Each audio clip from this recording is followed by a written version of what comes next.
Like, at one point, I think I was like, Illana's like acting as single-handedly carrying every single moment of tension. Her facial expressions. Yeah, her facial expressions carried all of the tension in the film, more than the score, more than anything else.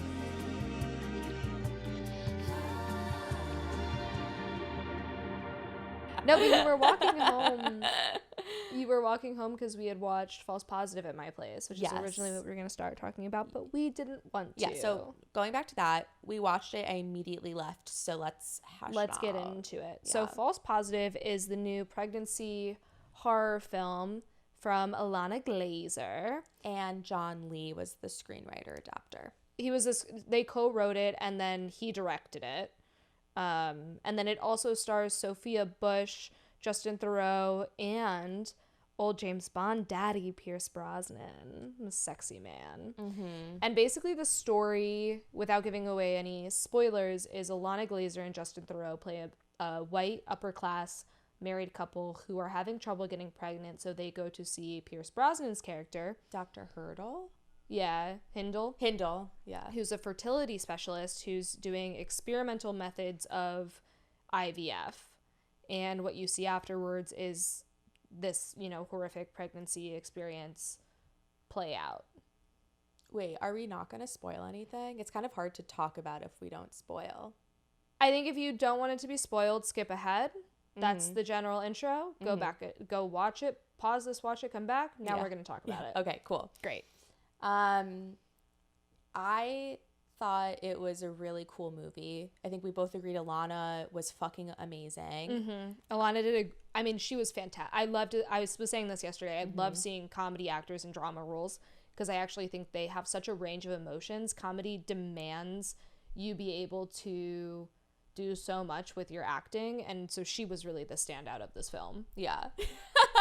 Yes. Like, at one point, I think I was like, Illana's like acting as single-handedly carrying every single moment of tension. Her facial expressions. Yeah, her facial expressions carried all of the tension in the film, more than the score, more than anything else could have. There wasn't a lot of dialogue. There was a lot of tension and vibes. Yeah. No dialogue, just vibes. Yeah. So there were a couple let me just pull up my notes. This was an A24 movie. I didn't know that. Like, already a stamp of approval. No? Well, okay. Not for now.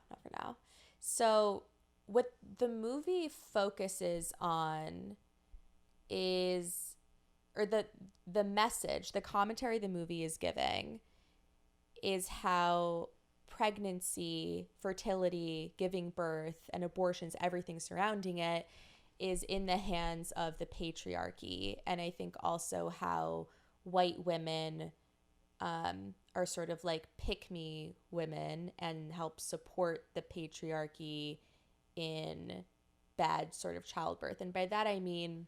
Okay, yeah.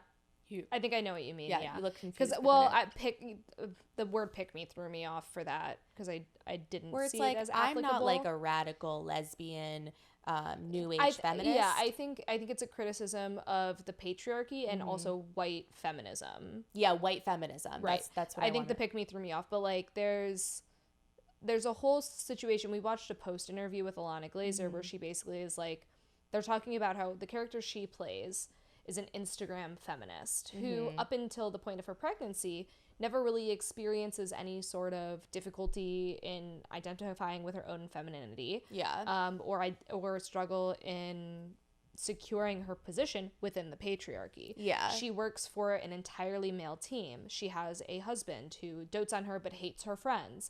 She exists in this world where she herself has become incredibly successful as a white woman inside the patriarchy, within the structure that the patriarchy has built. And when she starts to see her world kind of fall apart as she goes through her pregnancy, her husband doing something that feels shady and uncouth to her feeling ostracized from her doctor, her company saying, we don't want you to work for us anymore.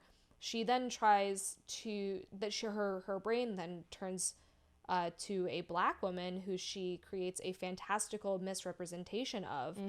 And in a very, like, I think kind of overly in-your-face way, the movie is like, just so you know, we're also not for racism. Yeah, it was kind of like it was like a one-line thing where you were like, oh, now we understand what this is about. This sort of which was a little too overt. I think they could have gone without that one single line, which you and I both know what it is. Yeah, or have gone more into it. It was very fast, but also very impactful and like, oh, and so maybe they were like, this is all we had to say.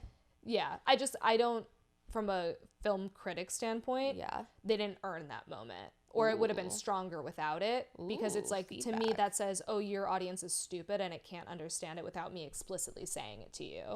You know what I mean? Yeah. I don't love when movies haven't done the legwork, so they have to like just give you a spoonful of what they actually meant, where it's like, if you actually did your job as a storyteller, you wouldn't have to just tell me explicitly in the dialogue, and they did this twice. Yeah. Where Pierce Brosnan explains that, oh, I actually inseminated you, and also when that woman is like, I'm not your mystical negress. Yeah. It's like, as an audience, like as a viewer, I was like, I got all of those things. I didn't need you to explicitly tell me. I do think that a lot of like, you are smarter than the average person. I did study it in college. Like I studied narrative theory. And I think that spoon feeding that is, because a lot of the people who watch Broad City are going to watch this movie only because of Illana, and probably not even really like that sort of movie. So I think that she was making it digestible. And that's fair. And so this movie, it also like, it did things that kind of felt out of context, but actually provided a lot of context for the commentary they were doing. What I mean by that is they talk about how the patriarchy, men in medicine, were the ones investigating the body and fertility, and how they have used their upper standing in society to like suppress women, and to be under the patriarchal system, and making childbirth way more uncomfortable and difficult than it really has to be. So Ilana's character, Lucy, I think, she then finds a doula, I guess is what I would call it. Yeah, a pregnancy doula. And which is like a more holistic method of giving birth, and like natural childbirth and at home or whatever. And anyone who wants to have an at-home birth, like that is the odd thing here. It's more mainstream to go to a hospital, get an epidural, and then when someone wants an at-home birth, it's like, oh, you like saw that trend on Instagram. And that's what her husband literally says. He's like, oh, it's just like some Instagram trend. Like, you're gonna avoid our birth plan. Yeah. There's so much talk of like the birth plan and the mommy brain and all these things that I think are created to make women feel crazy during pregnancy.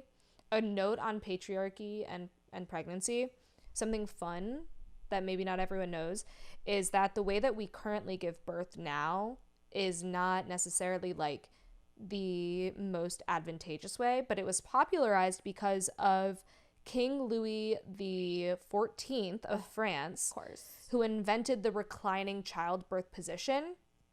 He reigned between 1643 and 1715, and during this time he fathered 22 children, and he came up with this position because he loved nothing more than watching his babies being born. Okay, I actually love that. He literally, what? No, because it's super painful for women in this position. Oh. Like, it's not medically, like, beneficial. He just was, like, a fucking perv who wanted to watch his wives and his, like, whores fucking birth out the kid. He just wanted the best view of her vagina. Oh my God. I don't know that it was because of pain necessarily, but he just wanted to see it happen. And that is why it is like the modern way that we do it now. Yeah. So, I mean, I think that's a really great example of the way that our current medical practices are just for men. Like, it's not really what's best for women. It's just like, ooh, this is easiest for men. Yeah. So, yeah, the film is really cool in exposing the horrors of pregnancy in America in this modern world with all the scientific advances we have. I feel like pregnancy is kind of horrifying anyway. It is. Ilana said that while she was filming this, she felt as like crazy and horrible as her character was. Wait, she got pregnant before or during the movie? It couldn't have been before. Right. Well, anyway, she had a baby recently, and I assumed... Oh, she's been carrying so well. Oh, she didn't have a baby. She's still pregnant. Yeah, she looks fucking amazing. And Rachel notably really liked her longer hair in this movie. I prefer her other hair. I didn't say I liked it. I said it made her look older and more mature. Oh, I just took it as a... No, yeah. I literally liked. said I don't like that. I think this makes her look more mature because it feels racially coded.